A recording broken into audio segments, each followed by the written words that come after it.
That is why we are suffering, because we are being led by institutions and by people who are still holding colonial legacies in Africa. That is our problem. Kenyans will not wake up our minds, liberate our minds. It will be so bad for us. Going ahead, it will be so bad. I'm telling you, I'm not hiding you. Police will continue killing us because colonial police killings is a colonial vestige. It's rooted in colonialism. So we must address these issues once and for all. And the political class, the whole lot of them, they must go. They must go. There's no negotiation about that. We will not compromise to murder us. Okay, we also want to say that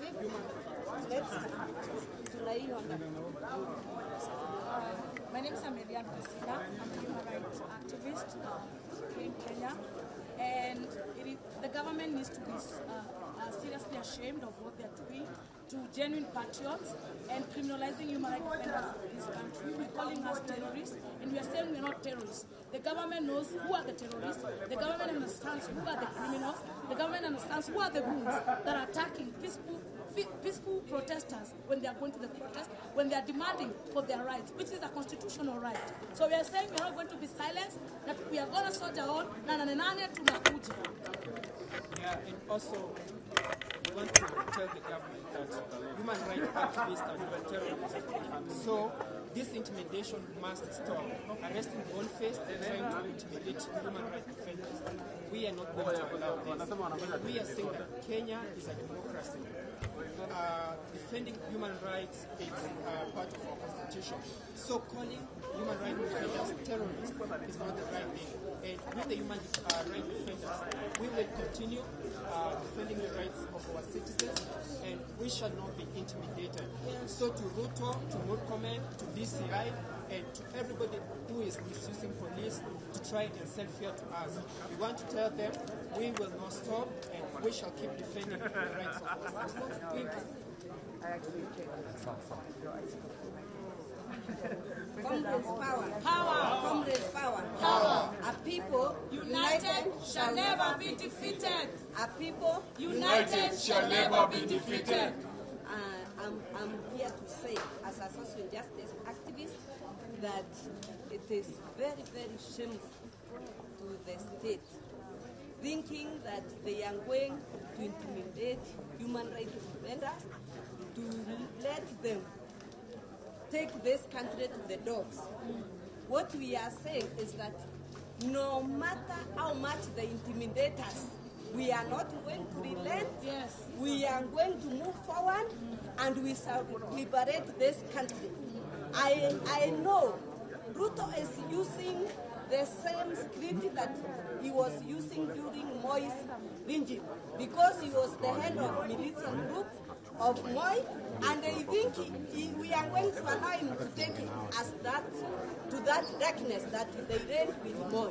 We are saying enough is enough, and on nane tunakuja na tutahakikisha tuko barabarani mpaka tukomboe hii nchi. Na Wakenya nawaambia, kama hamjaona sasa hivi, kama hamjaona kile kinaendelea, ni kwamba wanataka kuongoza kwa njia ya kibepari, na sisi hatutakubali. Kila mwana bunge mwenye ako mbunge, tunataka Wakenya wawaondoe, alafu sisi Wakenya tuchague watu ambao watakuja kulinda katiba yetu. Aluta continua. Aluta continua.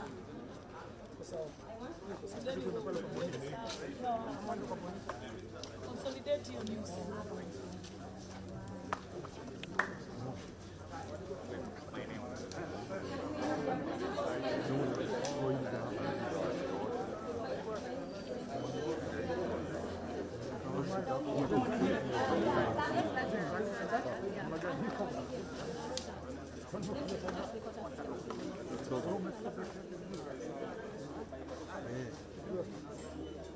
Can I get down?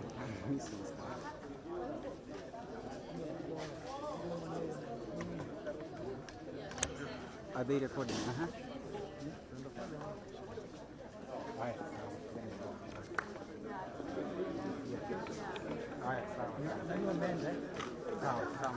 Kuja na karatasi kutoka kwa geti.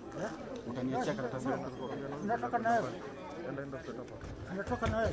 Sawa sawa.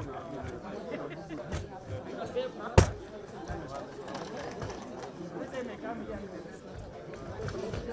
arrest warrants, they don't have anything to charge him on, and as you can see, this is just a fishing expedition. But we are happy that the court has taken cognizance of the fact that Boniface is a well-known and respected Kenyan citizen. There is nothing new about the fact that he will go along with his business, he will go along hunting, he will go along enjoying his life. So there is nothing really that they had to hold him down on. And as you saw, even the prosecution had no objection to him being released. So whatever fishing expedition this is, I mean, they need to come to their senses. They need to recall themselves, have a meeting, and sit down and say what is it we're actually doing. Because today it's Boniface Mwangi, tomorrow it's me, tomorrow it's you. Anyone within the precincts of our boundaries in Kenya can find themselves in this sort of situation, which is really uncalled for and it is unnecessary, totally unnecessary. So what about the accusation of terrorism? There is no accusation of terrorism as of now, because this matter is before court. I will not speak much about that. But within the definition of terrorism, in the Kenyan laws, holding of ammunition does not constitute. Yes.